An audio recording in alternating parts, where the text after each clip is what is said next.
15 days దాకా వచ్చేసిందంటే 7.5 pH continue తాగాలి. ఎందుకంటే ఈ వాటర్ హెవీ ఆల్కలైన్ కాబట్టి ఒకటేసారి హెవీ ఇస్తే ప్రాబ్లం తక్కువ కాబట్టి 7.5 ఒక 15 days తాగిన తర్వాత మనం ఏంటంటే 8.5 ఒక 50 days 7.5 15 days అయిపోయిన తర్వాత 8.5 మనం 20 రోజులు తాగిన తర్వాత మనం బయట మన బాడీ వచ్చేసి ఏంటంటే ఆల్కలైన్ వాటర్ అలవాటు అవుతుంది. ఎర్లీ మార్నింగ్ ఒక 2 months తర్వాత 9.5 వాటర్ ఉంటాయి కదా, 9.5 మాత్రం పెట్టేయండి. ఉండేటప్పుడు ఒక హాఫ్ గ్లాస్ తాగొచ్చు. వాటర్ వచ్చేసి ఏంటంటే ఫస్ట్ 15 days ఈ వాటర్ 14 years కూడా ఇదే ఇవ్వాలి వాటర్.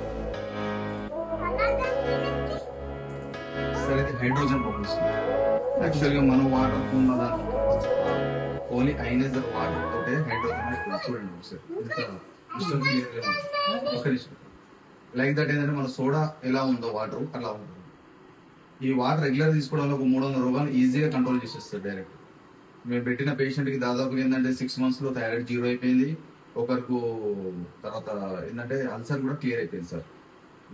చూడండి కొంచెం మెల్లి అది ఆవిరైపోతుంది. పిహెచ్ దాదాపుగా 10 వరకు ఉంది సార్ పిహెచ్. మీరు రెగ్యులర్ కింద వాటర్ తాగుతున్నారు కదా, ఈ వాటర్ మొత్తం పోసినా కూడా నాకు వాటర్ ఎటువంటి చేంజ్ రాదు. ఒకసారి పిహెచ్ డ్రాపింగ్ ఉంది దగ్గర 7.0 ఉన్న వాటర్ని ఆల్కలైన్ వాటర్ అంటాం. ఫర్ ఎగ్జాంపుల్ ఈ డ్రింక్ చేసిన వాటర్ ఒకసారి చెక్ చేద్దాం. ఈ పిహెచ్ ఇది ఏం మ్యాచ్ అవుతుంది? ఇది యాక్చువల్గా మనకు నియర్ బై 6 to 5 మధ్యలో మ్యాచ్ అవుతుంది సార్. ఇది వచ్చేసి మన చూద్దాం సార్. ఈక్వల్ ఎంత ఇది 9 to 10 మధ్యలో పిహెచ్ చూపిస్తుంది సార్. ఇది చూడండి ఒకసారి.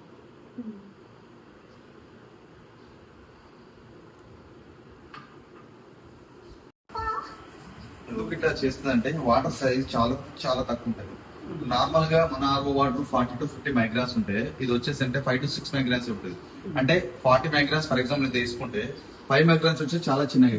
అందుకే దీంట్లో ఏంటంటే స్వచ్ఛకుపోయే స్వభావం ఎక్కువ ఉంటుంది సార్.